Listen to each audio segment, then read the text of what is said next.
Mi vida se desmoronó en un instante con una llamada telefónica. Era una tarde de martes cualquiera, la luz del atardecer se colaba por la ventana de la cocina donde yo planificaba el menú de la semana. Recuerdo la fragancia de las flores que Alejandro me había traído el sábado, aún frescas en el jarrón. El timbre del teléfono sonó estridente, rompiendo la paz doméstica. Era un número desconocido, y una voz grave y profesional al otro lado me dijo que debía acudir al Hospital General urgentemente. Que había habido un accidente. Que era mi esposo. El trayecto en taxi fue un borrón de calles y semáforos, un mantra repitiéndose en mi cabeza: no, por favor, no, Dios mío, no.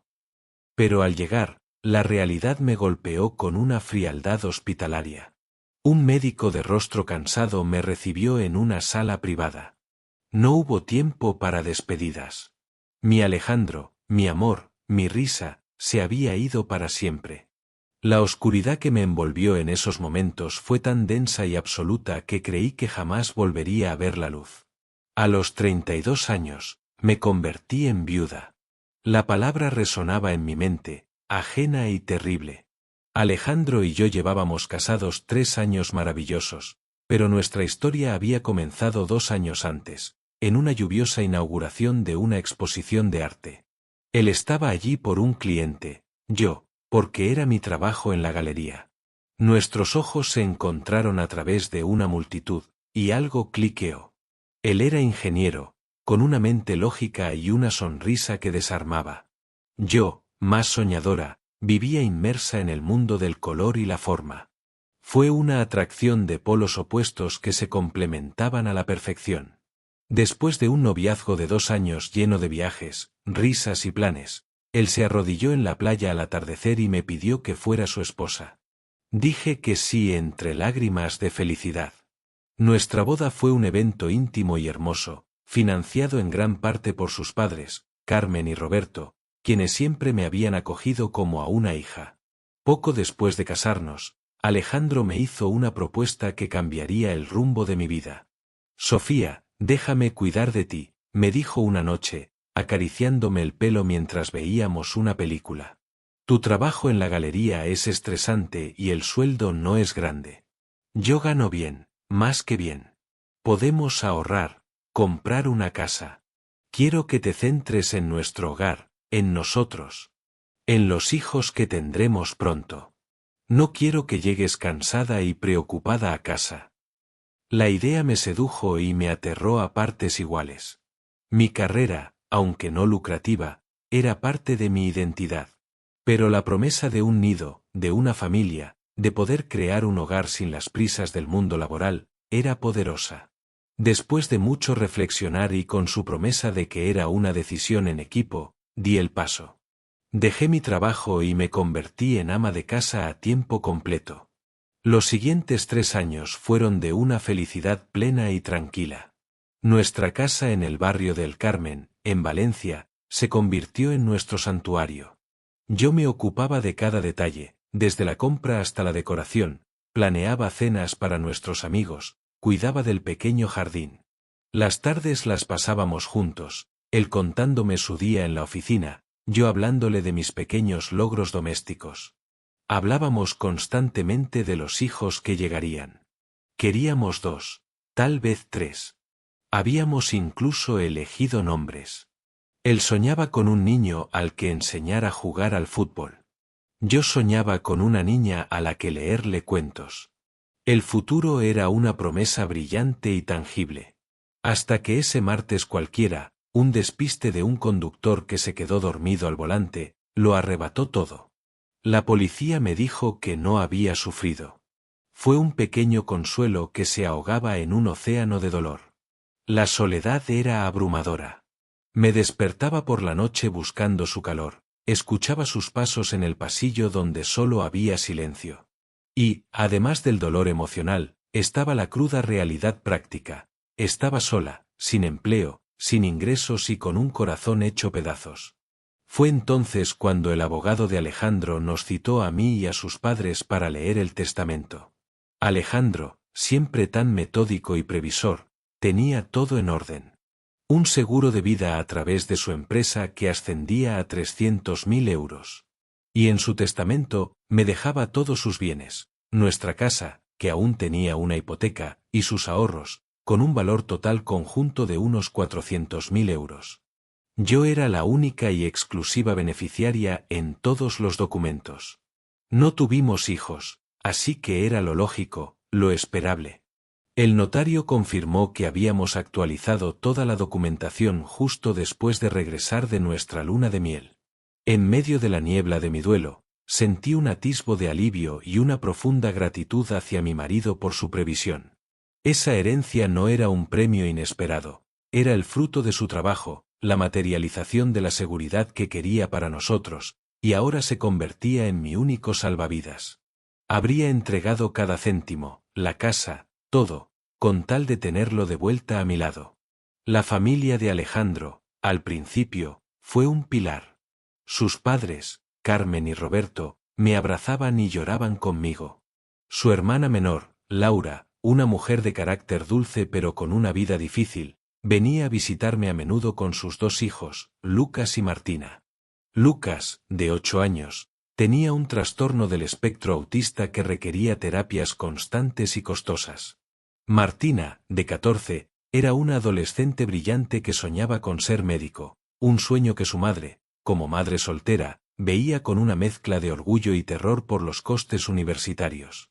Los quería, de verdad. Eran los pedazos de Alejandro que me quedaban. Durante las primeras semanas, el dolor nos unió. Pero conforme pasaba el tiempo y el shock inicial daba paso a una dolorosa aceptación, noté un cambio en el ambiente. Las visitas de Carmen y Roberto se volvieron más formales, sus abrazos, menos cálidos. Una tarde, unas 6 semanas después del funeral, me llamaron y me pidieron, con una seriedad que me heló la sangre, que fuera a su casa a tomar un café. Teníamos que hablar.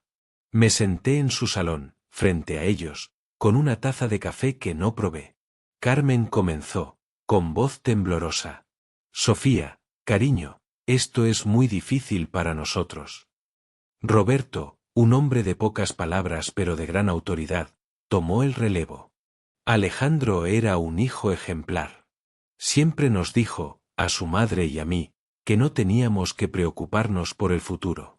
Que si pasaba algo, él se encargaría de nosotros. Asentí, comprendiendo. Claro que Alejandro se habría ocupado de sus padres. Era propio de él.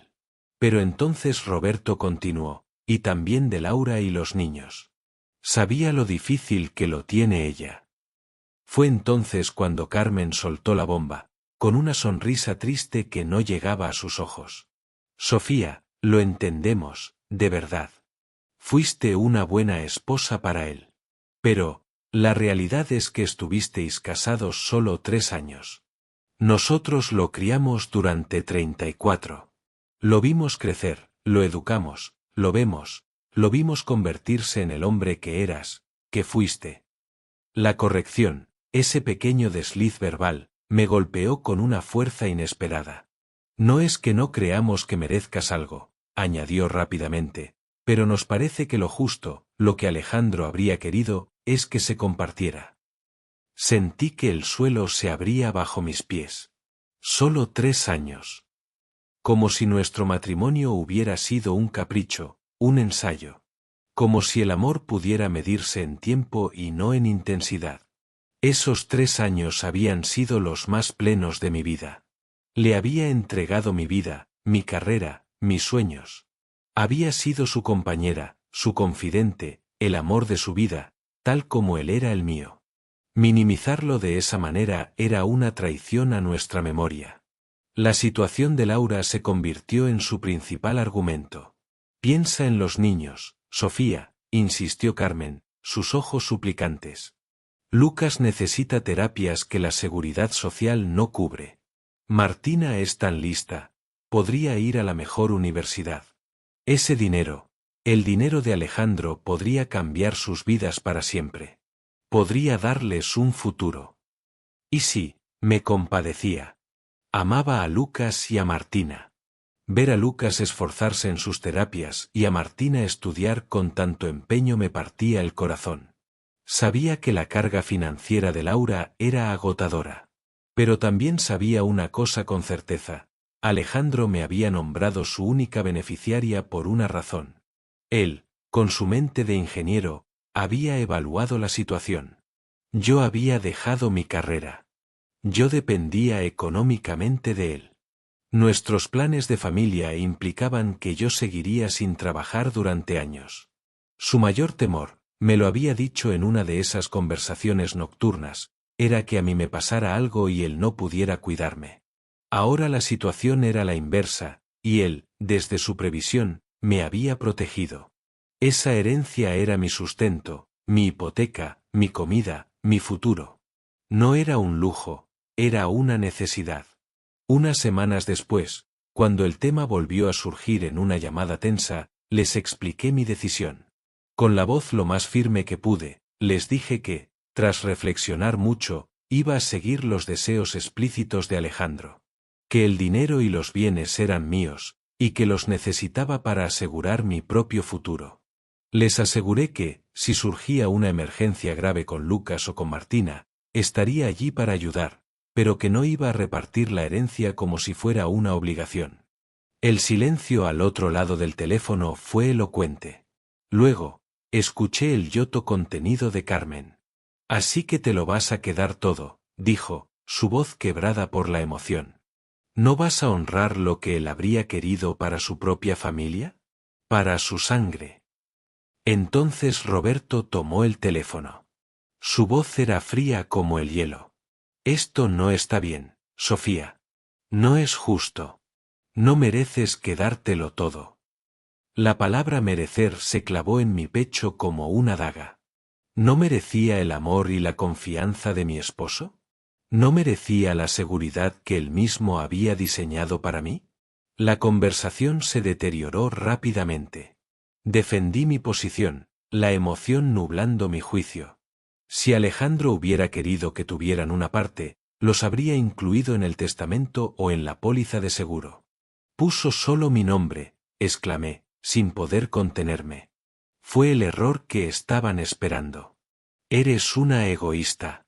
Solo piensas en ti misma», gritó Roberto antes de colgar bruscamente. Me quedé temblando, con el teléfono en la mano, las lágrimas resbalando por mi rostro. Me sentía increíblemente sola y atacada. La persona que debería haber sido mi mayor apoyo, la familia de mi esposo, me veía ahora como el enemigo. Las semanas siguientes fueron una tortura. El distanciamiento se convirtió en un abismo. Empezaron a correr rumores en la familia extendida. Me enteré por una prima lejana que Carmen y Roberto estaban contando por ahí que me negaba a darles ni un céntimo del dinero de su hijo, pintándome como una viuda avariciosa que se aprovechó de un matrimonio corto para enriquecerse. Una tía de Alejandro, a la que apenas conocía, tuvo la desfachatez de llamarme para aconsejarme que hiciera lo correcto por la familia. La presión y la culpa se instalaron en mi pecho, mezclándose con el dolor ya insoportable de la pérdida. Comencé a cuestionarme a mí misma. ¿Era una mala persona? ¿Estaba siendo desleal a la memoria de Alejandro al no ayudar a la familia que él amaba? Las dudas me carcomían por las noches, robándome el sueño. Decidí que necesitaba respuestas. Tal vez había algo que no sabía. Tal vez Alejandro les había hecho promesas verbales. Con el corazón encogido, me armé de valor y abrí el portátil de Alejandro. Acceder a sus cuentas bancarias fue una invasión a su privacidad que me hizo sentir fatal, pero necesitaba saber. Revisé los extractos de los últimos 5 años. Y ahí, entre transacciones de supermercados y gastos de la casa, encontré un patrón. Hace unos 4 o 5 años, justo antes de nuestra boda, había transferencias regulares, mensuales a veces, a la cuenta de Laura. No eran cantidades enormes, 200 o 300 euros, pero eran constantes. En las descripciones ponía cosas como terapia Lucas o material escolar. Después de nuestra boda, esas transferencias se volvieron más esporádicas, y aproximadamente un año después de casarnos, cesaron por completo. El descubrimiento me dejó sin aliento. Por un lado, mi corazón se llenó de un amor aún más profundo por el hombre generoso y bondadoso que había sido mi esposo. Había estado ayudando a su hermana en silencio, sin alardear, sin que yo lo supiera. Probablemente, una vez que compartimos finanzas, decidió que esos gastos extras debían ser consensuados, o simplemente, nuestros propios planes y ahorros como pareja le obligaron a priorizar. Por otro lado, la culpa que ya sentía se intensificó. Esto daba algo de razón a sus padres. Alejandro sí se sentía responsable de ayudar a su familia. Tal vez, si hubiera vivido, habría encontrado la manera de seguir haciéndolo. Pero una cosa seguía clara. En los documentos legales, los que dictaban qué pasaba después de su muerte, su voluntad era inequívoca. Yo era su única heredera. Si hubiera querido asegurar un flujo de dinero para su sobrino o para sus padres después de fallecer, habría establecido un trust, una herencia condicionada, o los habría nombrado beneficiarios parciales. No lo hizo. Su prioridad explícita para el después era yo. Un día, sumida en una nueva ola de dolor, decidí hacer una tarea que había estado posponiendo, guardar sus cosas personales. Me senté en el suelo de nuestro dormitorio con una caja y empecé a vaciar su mesita de noche. Libros, gafas de lectura, unos auriculares. Y entonces, ahí estaba, su teléfono móvil antiguo. Lo encendí, con la batería casi agotada, y por pura necesidad de sentirme cerca de él, me puse a revisar sus mensajes. Fue como espiar, y me sentí culpable, pero una fuerza mayor me impulsaba. Encontré su hilo de conversación con Laura. Y ahí, en sus propias palabras, encontré la guía que tanto anhelaba. Los mensajes eran de hacía aproximadamente 1 año y medio. Laura le escribía, angustiada: Alejandro, lo siento mucho por molestarte otra vez. Es para la nueva terapia de Lucas, la de integración sensorial. La seguridad social no la cubre y es muy cara. Sé que tenéis vuestros planes, pero estoy desesperada. La respuesta de Alejandro, unos minutos después, decía: Laurita, tranquila. Ya sabes que siempre haré lo que pueda por ayudar a la familia. Eres mi hermana y Lucas y Martina son lo más importante. Pero, para ser sincero, las cosas están más ajustadas ahora. Con Sofía y yo ahorrando para la hipoteca y con la idea de empezar a intentar tener un bebé el año que viene, el presupuesto es más justo. No te voy a fallar, hermana. Prometo que te ayudaré en lo que pueda, pero tengo que encontrar un equilibrio. Nuestra familia con Sofía es mi prioridad ahora, pero eso no significa que os olvide. Leí y releí esas palabras hasta que se me quedaron grabadas a fuego. Ayudar a la familia. Encontrar un equilibrio. Mi prioridad ahora. Ahí estaba la verdad, desnuda y cruda. Alejandro no veía esto como una elección entre su familia de sangre y yo. Veía 2 obligaciones de amor que necesitaba balancear. Quería cuidar de todos, pero era plenamente consciente de que la familia que estaba construyendo conmigo, y el futuro hijo que esperábamos, era su responsabilidad principal y su sueño más preciado. Esa conversación fue un bálsamo y una revelación. Me dio la claridad y la fuerza para actuar. No se trataba de quién merecía qué. Se trataba de honrar el corazón de Alejandro en su totalidad. No podía quedármelo todo ignorando la parte de su corazón que latía por Laura y sus hijos. Pero tampoco podía ceder a sus demandas y poner en riesgo mi futuro, la prioridad que él mismo había establecido. La solución no era blanca o negra, era un matiz de gris, un punto medio, un equilibrio, tal como él había intentado encontrar en vida. Con una nueva determinación, concerté una cita con un asesor financiero. Le expliqué mi situación, los montos de la herencia, mis gastos fijos, la hipoteca, los impuestos, la vida, y mi deseo de ayudar a mi sobrino de una manera significativa pero controlada. Hicimos números, muchos números.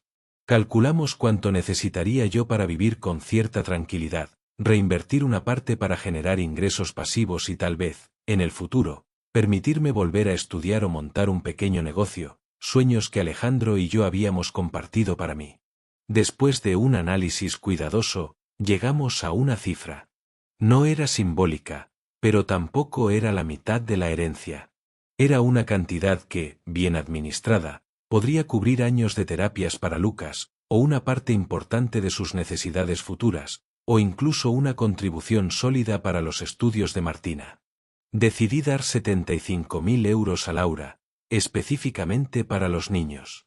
Quería que fuera un gesto limpio, sin ambigüedades, que reflejara el deseo de Alejandro de ayudar a la familia. Preparé un cheque bancario y escribí una carta breve pero sincera. En ella, explicaba que, tras reflexionar profundamente sobre lo que Alejandro habría querido, quería hacer este regalo en su memoria. Dejaba claro que el dinero era para Lucas y Martina, para su salud, educación y bienestar. También, con amabilidad pero con firmeza, señalaba que el resto de la herencia me pertenecía a mí y que sería utilizada para asegurar mi propio futuro, tal como fue el deseo explícito de su hijo y hermano. Los invité a mi casa. La tensión en el aire era palpable cuando llegaron. Carmen, Roberto y Laura se sentaron frente a mí en el sofá. Sus rostros eran una máscara de expectación y resentimiento. Respiré hondo. Carmen, Roberto, Laura, comencé, manteniendo la voz lo más calmada posible. He pasado mucho tiempo pensando, no solo en mi dolor, sino en el de todos ustedes. Y he estado pensando especialmente en lo que Alejandro habría querido. Vi cómo se tensaban. Saqué el sobre de la mesa. Revisé algunas cosas, nuestros papeles, y encontré mensajes suyos donde hablaba de la importancia de ayudar a la familia, pero también de la necesidad de encontrar un equilibrio con nuestro futuro juntos. Les conté, sin entrar en detalles íntimos, la esencia de lo que había leído. Luego, deslicé el sobre hacia Laura. Por eso, para honrar esa voluntad de Alejandro de cuidar de todos los que amaba, quiero darles esto. Laura, con manos temblorosas, abrió el sobre. Su mirada se posó en la cifra del cheque. Sus ojos se inundaron de lágrimas instantáneamente. Un sollozo escapó de su garganta y se llevó las manos a la boca, como si intentara contener una emoción demasiado grande. No. Sofía, balbuceó, mirándome con incredulidad. Es demasiado. No tenías por qué. Es para Lucas y para Martina, dije con suavidad pero con firmeza. Para las terapias, para lo que necesiten. Es lo que Alejandro habría querido. Carmen también lloraba en silencio. Se inclinó y tomó mi mano, apretándola con una fuerza que no sabía que tenía. Gracias, hija, susurró. Él estaría muy orgulloso de ti. Fue la primera vez que me llamó hija desde la muerte de Alejandro. Roberto permaneció en silencio durante un largo rato, mirando el cheque que su hija sostenía como un tesoro. Finalmente, alzó la vista y me miró directamente a los ojos. Ya no había ira en su mirada, sino una profunda, exhausta tristeza, y algo que se parecía mucho al respeto. Asintió lentamente. Tienes razón, dijo, su voz ronca. Él te eligió a ti. Y esto es un gesto de una gran persona. Gracias, Sofía. Esto significa mucho para esta familia. Les expliqué entonces, sin rodeos, que con el resto del dinero me aseguraría mi propio futuro, tal como Alejandro dispuso. Y no hubo objeciones. No hubo reproches. Solo un silencio cargado de una paz recién encontrada, de un entendimiento mutuo que había estado ausente durante demasiado tiempo. La conversación, por primera vez en meses, derivó hacia Alejandro. Compartimos anécdotas, recordamos su risa, su pasión por el Valencia CF, su torpeza en la cocina. Lloramos y, sorprendentemente, también reímos. La nube oscura del conflicto económico se había disipado, permitiendo que el amor que todos sentíamos por él brillara de nuevo, limpio y puro. No fue un final feliz, porque la ausencia de Alejandro siempre sería un vacío imborrable. Pero fue un final pacífico. Un cierre. Yo pude, por fin, dejar de luchar y concentrarme únicamente en sanar.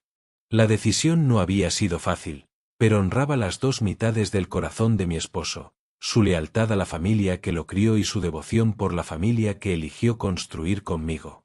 Había encontrado, al fin, mi propio equilibrio, y con él, la posibilidad de seguir adelante, llevando su amor como mi mayor herencia.